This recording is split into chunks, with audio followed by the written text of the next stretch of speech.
This is happening right in our neighborhood in Nepal.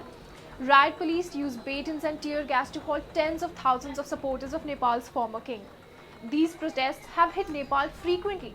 But why and what's really happening? नेपालमा राजतन्त्र राज संस्था फिर्ता आउनुपर्छ हामीले चाहिँ सेरिमोनियल किङ खोजेको हो हामीले चाहिँ देशभरिका नागरिकहरूले कार्यकारी प्रधानमन्त्री पनि खोजेको हो Waving the national flag and chanting slogans supporting former King Gyanendra, the protesters are demanding the restoration of monarchy and the nation's former status as a Hindu state. To understand better, here's a little bit about Nepal. The Kingdom of Nepal dates back to 1768, when Prithvi Narayan Shah was the ruler of Gorkha. Even when parts of Southeast Asia were colonized, Nepal was never colonized. It served as a buffer state between Imperial China and British India.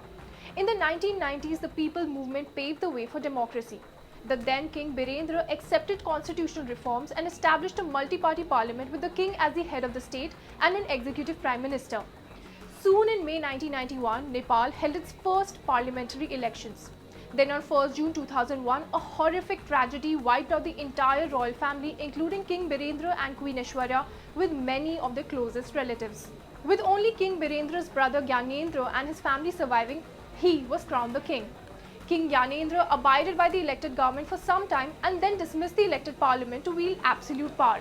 Another people's movement launched in 2006 by the political parties led to abolishing the 240-year-old monarchy in 2008. Nepal was declared a republic with president as the head of the state. Since then, Gyanendra has been living as a private citizen with no power of state protection. He still has some support among the people, but little chance of returning to power. The demonstrators have also been demanding that Nepal be turned back into a Hindu state. You see, Hinduism and Buddhism have been practiced in Nepal for over 2000 years, and over 81% of the Nepalis identify as Hindu. Because everybody in Nepal, they know that Sita, the daughter of Nepal, was married to Rama. But the nation was declared a secular state in 2007 by an interim constitution. To get into the reasons for the protest, one must really look at this man.